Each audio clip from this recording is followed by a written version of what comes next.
Saskatchewan is larger than France. It stretches across 651,000 square kilometers of prairie, boreal forest, tundra, and lake country, and the entire province holds fewer people than a single neighborhood in downtown Toronto on a weekday afternoon. 1.2 million souls spread across a landmass that could swallow Germany whole and still have room left over for Belgium.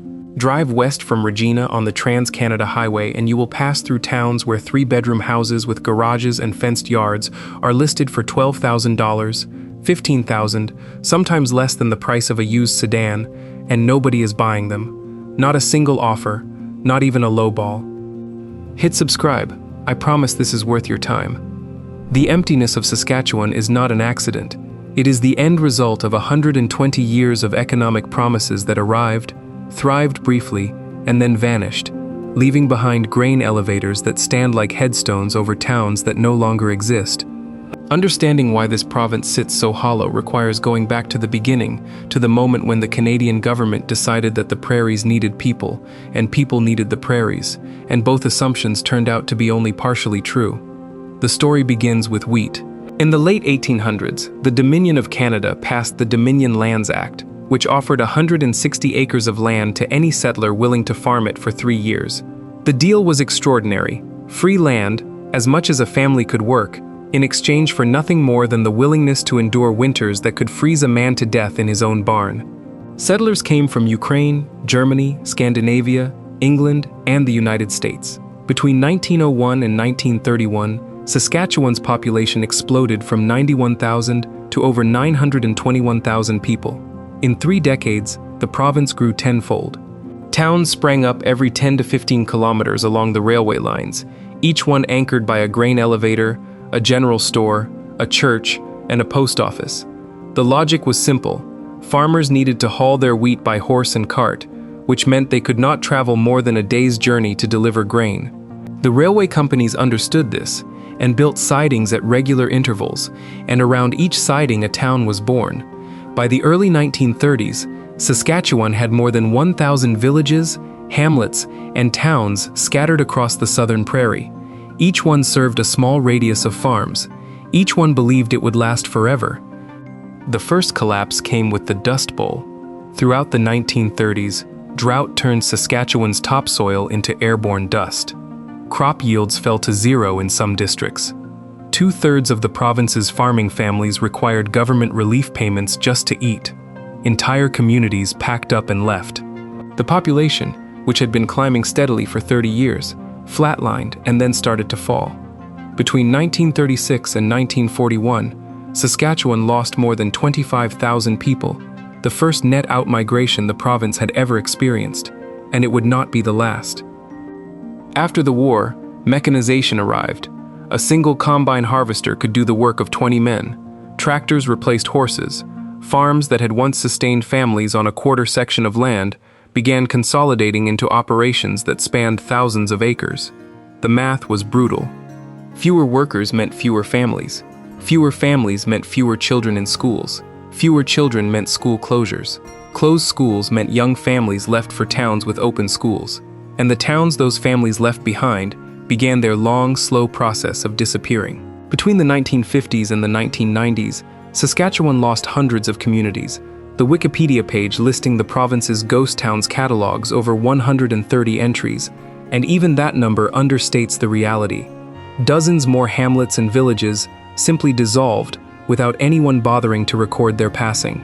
The grain elevators came down, the railway branch lines were pulled up, and the prairie reclaimed the land as if the towns had never been there at all. The railways played a central role in this unraveling. As roads improved and trucks grew larger, farmers no longer needed to haul grain by horse to the nearest siding. They could drive 40, 60, 80 kilometers to a terminal elevator in a larger center. The Canadian Pacific and Canadian National Railways responded by abandoning branch lines that no longer generated enough traffic to justify maintenance. When the tracks came up, the small towns that depended on them lost their economic oxygen. Businesses closed. Young people moved to Saskatoon or Regina or, increasingly, to Alberta, where the oil sands and the construction industry offered wages that a wheat farm could never match. By the 2016 census, 80% of Saskatchewan's remaining towns had lost population in the preceding 5-year period. That number is worth saying again, 80%. What makes this even more striking is the contrast with the cities. Saskatoon grew by more than 24,000 people between 2011 and 2016. Regina added 22,000. The satellite communities ringing these two cities, places like Warman, Martinsville, and White City, grew at rates above 3% annually. The province as a whole is technically growing, driven almost entirely by international immigration, with the Saskatchewan Immigrant Nominee Program bringing in upwards of 15,000 newcomers per year. The newcomers settle overwhelmingly in Saskatoon and Regina. Rural Saskatchewan, meanwhile, continues to shrink at a rate of roughly negative 0.2% per year. The province is splitting in two. The cities are booming. The countryside is emptying. And in between those two realities, there are towns where you can buy a house for less than a month's rent in Vancouver, and still nobody comes. The first place to understand this emptiness is the Deep South, along the border with Montana, in the region surrounding the town of Coronach. This community sits 210 kilometers southwest of Regina, at the end of Highway 36, surrounded by rolling lignite hills and wind-sculpted badlands that look more like Montana than anything most Canadians imagine when they think of their own country. Coronach was an agricultural hamlet of perhaps 300 people until the mid-1970s, when the discovery of massive surface coal deposits transformed it into something entirely different. The Poplar River mine opened, Westmoreland Coal began strip mining the lignite, and Sask Power built a coal-fired generating station just outside town. Within a few years, the population surged past 1,500. Houses were built, a school expanded, a hockey rink went up. For 4 decades, the mine and the power station provided roughly 300 direct jobs, which in a rural area of southern Saskatchewan meant that virtually every working-age adult in town and across the surrounding municipalities was connected to coal in some way. The federal government's commitment to phasing out coal-fired electricity by 2030 changed everything. The mine is set to wind down. Sask Power's Poplar River Generating Station, which was once the second largest carbon emitter in the province, will close. An economic impact study by MDB Insight estimated that the closure would eliminate 300 jobs, strip $400 million from the regional GDP, reduce average household income by 89%, and cause a population loss of 67% within a 100-kilometer radius.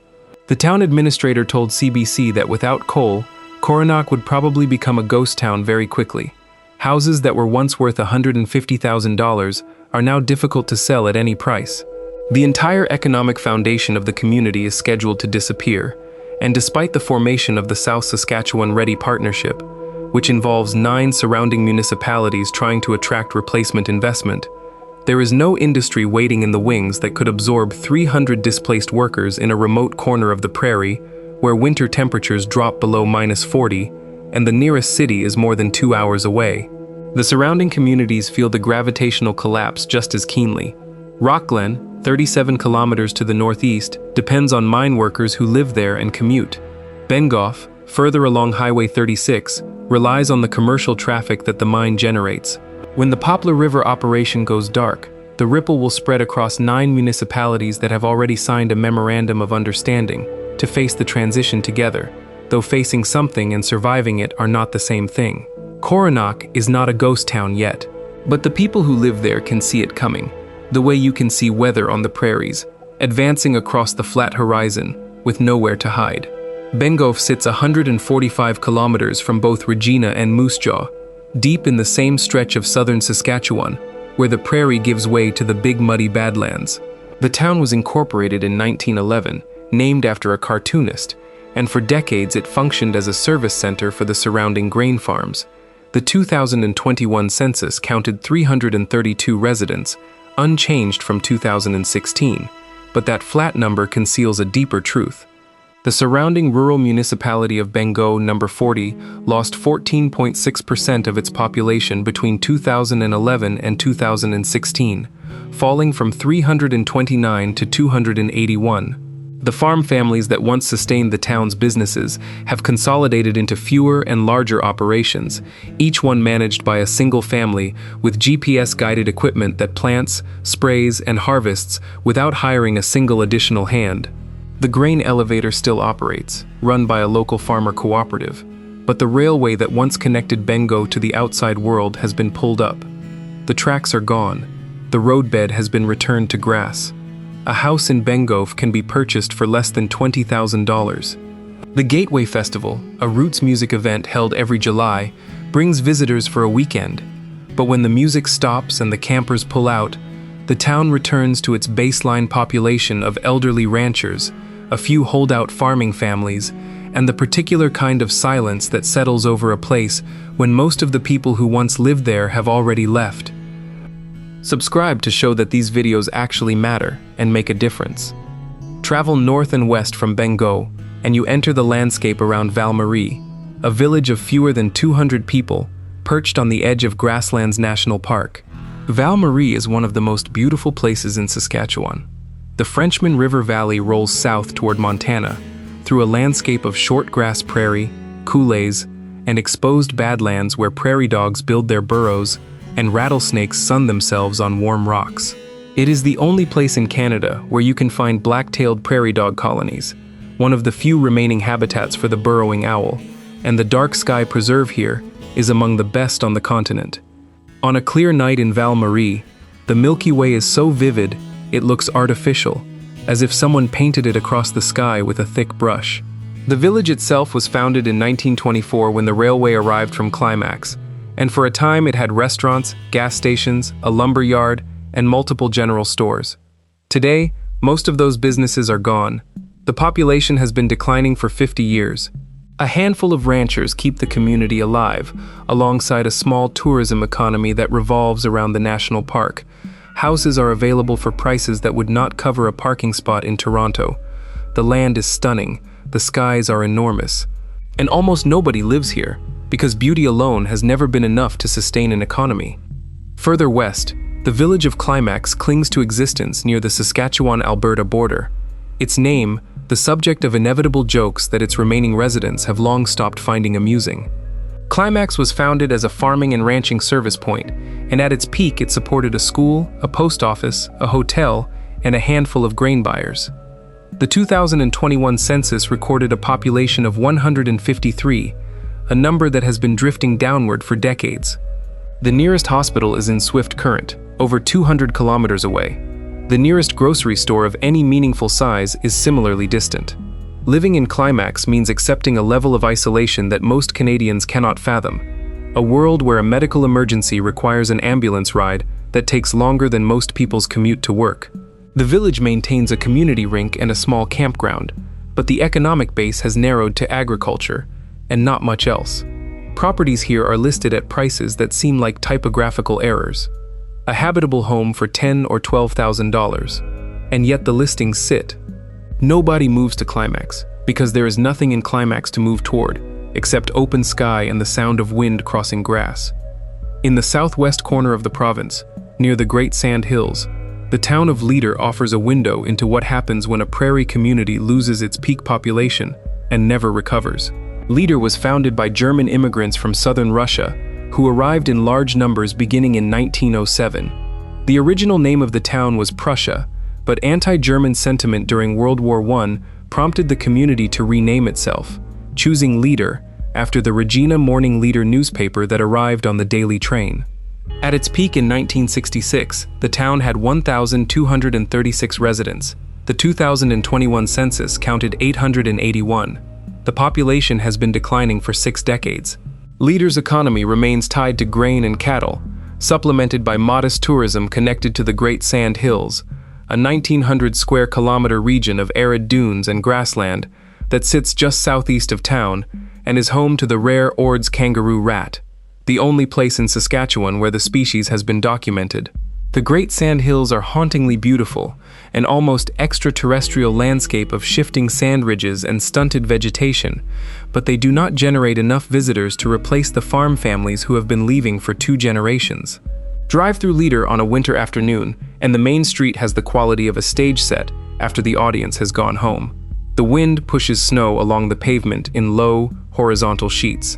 The storefronts that once served a population 50% larger than today's stand with their awnings faded and their parking lots half empty. A house in Leader can be had for under $30,000, and the town is 350 kilometers from Calgary, the nearest major city, which means that commuting is not an option, and remote work requires internet infrastructure that rural Saskatchewan has been slow to develop. Drive east from Leader across the flat belly of the province, and you reach the region around Kamsack, an entirely different kind of emptiness. Kamsack sits in the Assiniboine River Valley, 56 kilometers northeast of Yorkton, surrounded by parkland where the prairie transitions into the boreal forest. The town has deep roots. Indigenous peoples lived in this area for thousands of years before the Canadian Northern Railway arrived in 1903 and brought waves of Eastern European settlers, particularly Doukhobors and Ukrainians, who established farms in the rich soil along the river valleys. By 1961, Kamsack had nearly 3,000 residents. The 2021 census recorded 1,779, a decline of over 40% from the town's peak, and a drop of 6.3% from the 2016 figure alone. Kamsack is surrounded by First Nations reserves, including Cote and Kisikus, and the history of land surrender and economic marginalization in this area adds layers of complexity to the simple story of rural decline. The town still has a hospital and a school, but the commercial district has thinned. Storefronts stand empty. Young people leave for Yorkton, Saskatoon, or Alberta, and few come back. A house in Kamsack can cost as little as $15,000, sometimes less, and the listings accumulate on real estate websites like unanswered letters. The most dramatic example of Saskatchewan's emptiness lies 724 kilometers northwest of Prince Albert, on the northern shore of Lake Athabasca, in a place called Uranium City. Built in the early 1950s by the provincial government to support uranium mining in the Beaver Lodge region, Uranium City was designed from the outset to be a model northern community. The federal Crown Corporation El Dorado Mining and Refining operated the mines, and by the late 1950s, the town was the fastest-growing settlement in Saskatchewan. At its peak, Uranium City approached 5,000 residents. It had a high school called Candu High, named after the Canadian-designed nuclear reactor that ran on Saskatchewan uranium. It had a hospital that served the entire Athabasca region. It had hotels, restaurants, stores, and 300 students attending the school that opened in 1979, with facilities that were the envy of the North. Then, in June of 1982, El Dorado permanently closed the Beaver Lodge mine. The announcement came over the radio. Falling ore grades, rising costs, and a soft global uranium market had made the operation uneconomical. Children cried in school that day. Housing values went to zero overnight. Insurance became impossible to obtain. The population collapsed from nearly 2,500 on the eve of the closure to 200 by 1986. Today, Uranium City's population hovers around 70 people. The town has no all-season road connecting it to the rest of the province. You can reach it only by air, or, in winter, by ice road. The school has been closed for more than 40 years. The hotel has been locked since 1982. Buildings are collapsing into the bush, their windows shattered, their walls buckling under decades of frost and neglect.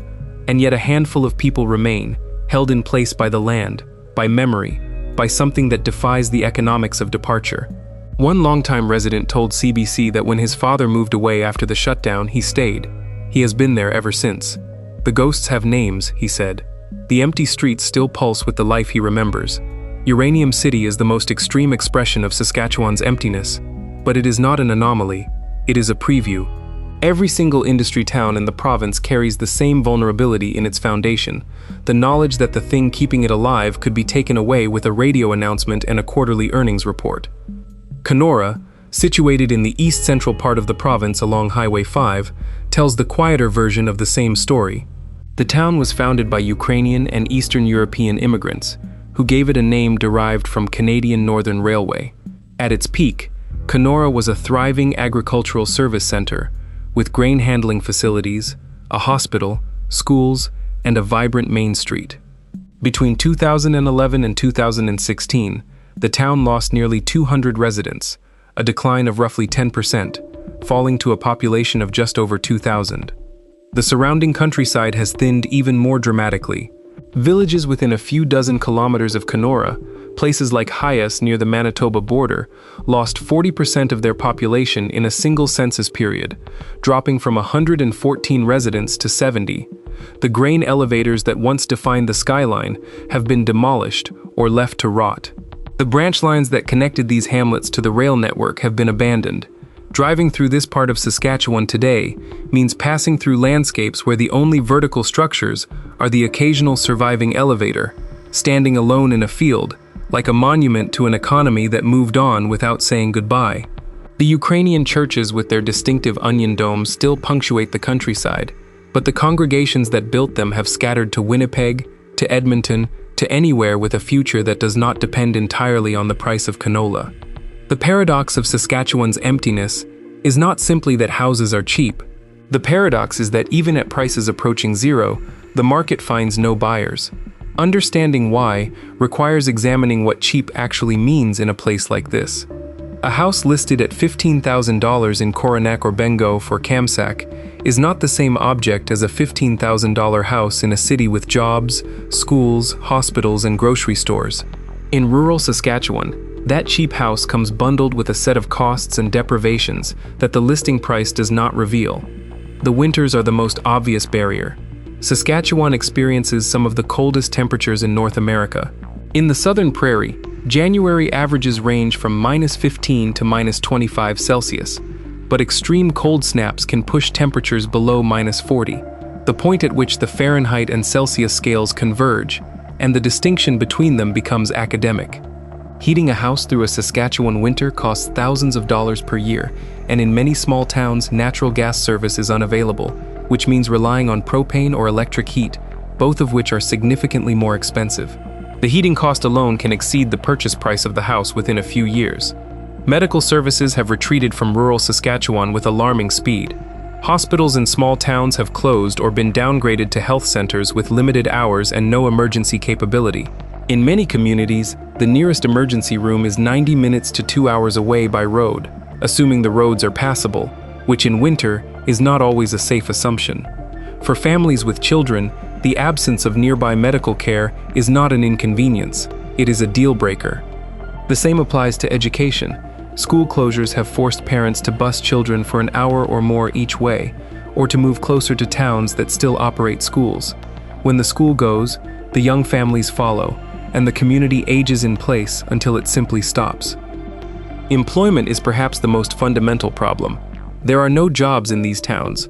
Agriculture, which once employed entire communities, now operates with such efficiency that a single family can manage thousands of acres with minimal hired help. The seasonal labor that once existed has been replaced by GPS-guided machinery that can plant and harvest with robotic precision. Mining employs workers on fly-in, fly-out rotations, meaning that even when new mineral deposits are discovered in northern Saskatchewan, the companies do not build new towns around the mines the way El Dorado did in Uranium City. The workers commute from Saskatoon on a 7 days in, 7 days out basis, and the wealth generated by the extraction flows back to the cities without passing through the rural communities at all. Internet connectivity remains poor or non-existent in much of rural Saskatchewan. For the growing number of Canadians who could theoretically work remotely, the absence of reliable broadband eliminates the possibility of living in one of these cheap housing towns while maintaining a city salary. The provincial government has invested in rural connectivity programs, but coverage remains patchy, and speeds are often insufficient for video conferencing or cloud-based work. The irony is thick. The houses are practically free. The land is abundant. The air is clean and the sky is infinite. But without a connection to the digital economy, all of that openness is just another form of isolation. There is also a psychological dimension to living in a place where everyone else has left. Human beings are social creatures. Living in a town of 70 people, or 300, or even 500, in a landscape where the nearest city is 3 hours away, and winter darkness arrives at 4 in the afternoon, and lingers until 9 the next morning, requires a particular kind of resilience that not everyone possesses. Loneliness is not a feature of these towns that appears on the real estate listing, but it is as real as the foundation and the roof.